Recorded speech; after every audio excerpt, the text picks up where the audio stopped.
minuit, minuit à minuit, non, chanter à minuit.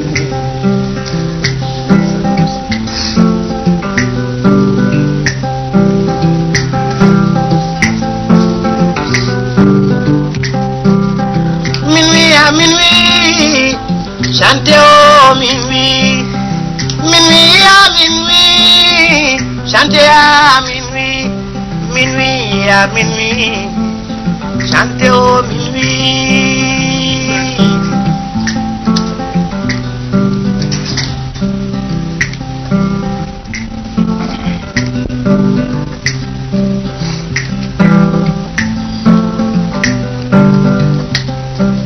Minuit.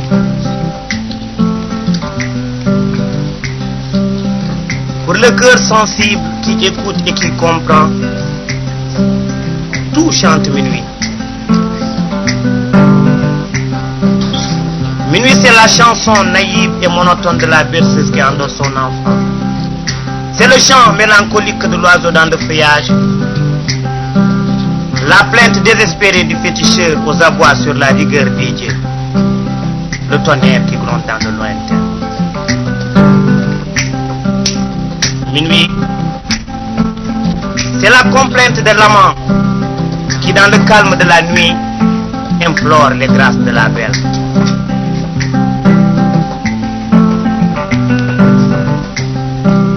Minuit, c'est tout ce qui pleure, tout ce qui gémit, tout ce qui frémit. Car minuit, c'est aussi la tragédie du vieux Mandé. Bala sona, bala ye, sona bala, sona ye, la la la, ya minuit, chantez au minuit.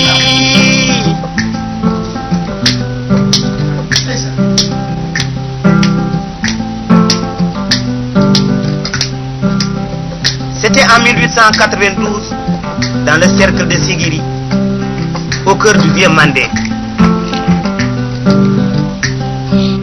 L'armée Samori était repoussée vers le sud et les Blancs venaient juste de construire le petit fort Gallieni. L'administrateur qui dirigeait le cercle commandait toutes les deux rives du Niger. Au canton aurait fait du Bouré et du Siéké. Cette année-là, les récoltes étaient particulièrement abondantes et les fêtes se multiplièrent dans tous les villages, tout chantait la vie.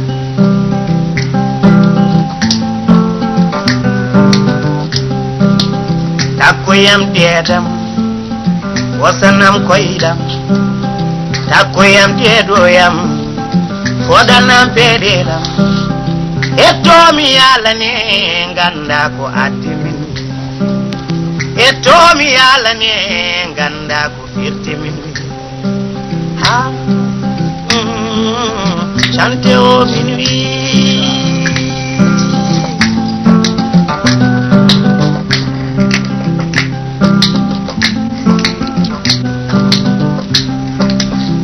À Tigiberi, paisible amour confluent du Tunkuso Niger, habitait un beau jeune homme de la grande famille des Keita du nom de Balaké.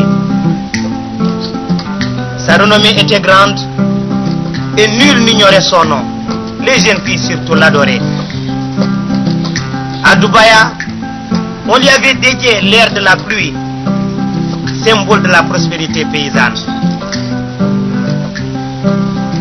Et à Niani, capitale des ancêtres, on chantait en son honneur dans l'air le plus grave du Foutou. En Arena, habitait une jeune fille belle comme une nuit de clair de lune. Elle s'appelait Sona. Elle avait son chant Tara qui veut dire partir, partir.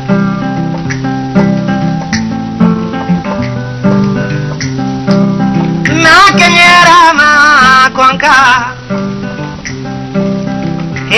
konka na diana moko de.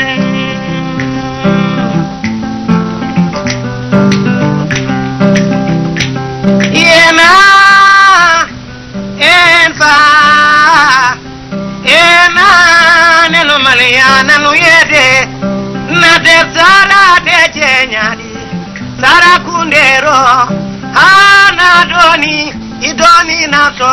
partira.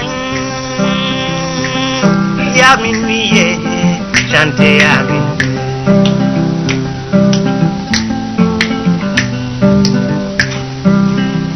Il s'est pris de Balaké.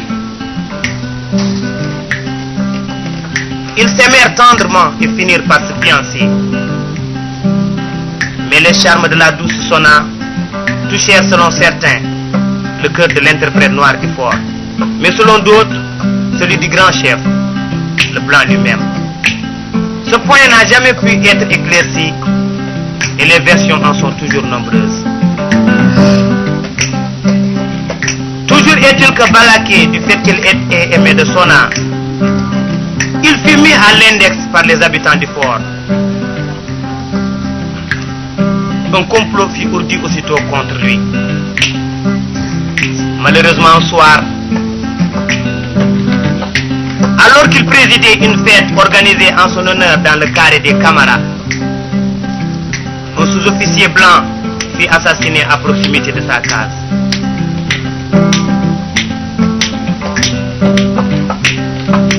Le lendemain au soir, les sons égrelés du petit tambour du crieur public apprirent que Balaké devait être jugé et condamné. Il devait être fusillé 24 heures plus tard. Cette surprenante nouvelle bouleversa tous les villages environnants. Les commères du fond de leur chaumière en parlaient les larmes aux yeux. La mère de la victime, affolée, s'enfuit dans l'immense brousse pour y verser ses larmes en pleine solitude. Tous les jeunes gens éplorés déposèrent leur daba et se donnèrent rendez-vous dans la lugubre vallée des Hubus aux yeux éteints. Namouri, le vénérable griot de Balaké, sans mot dire, brisa sa guitare contre un roc, prit une pirogue et suivit le cours du grand fleuve noir de Tinkiso. Il n'est pas revenu, on dit qu'il va encore. Mais il fallut devancer l'heure de l'exécution pour éviter tout soulèvement dans le pays.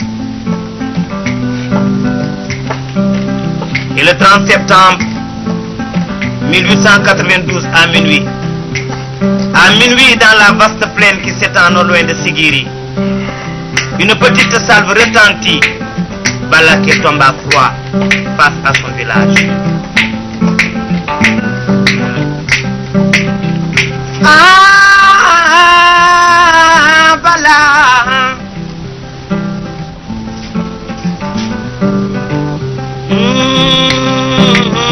Balaké, Balaké, Balaké, Bala.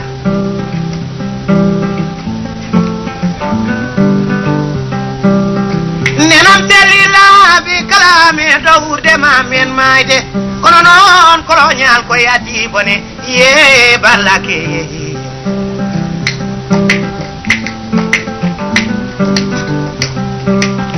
Tuba ko benjetinde nenam galumen mujama tole men topama ganda men puinama ye Bala.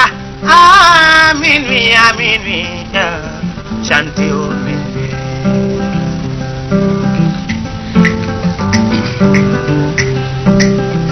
Bala Sona, Bala ye Sona Bala, Sona ye yo la ya minuit, chanté au minuit.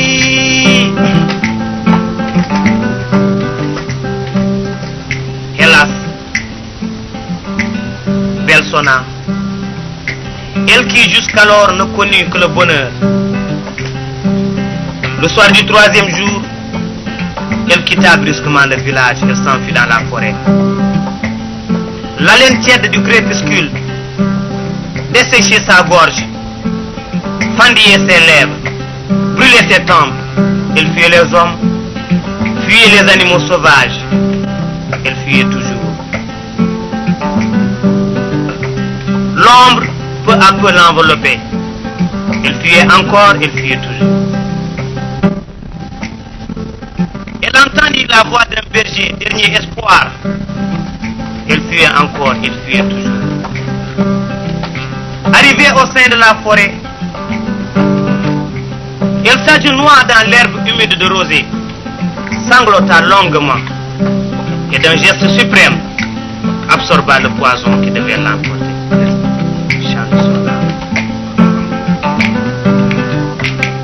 Minuit à minuit, minuit à minuit.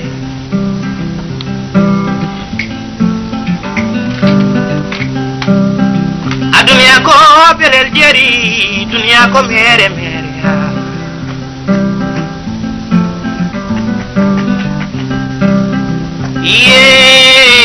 Yeah, bala.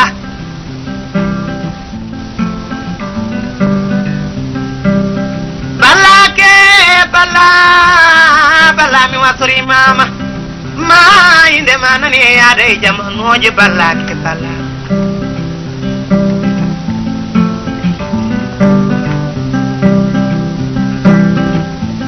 Ami, l'Occident rejoignait les derniers feux du soir. On entendit dans le feuillage touffu des arbres la plainte éternelle du vent.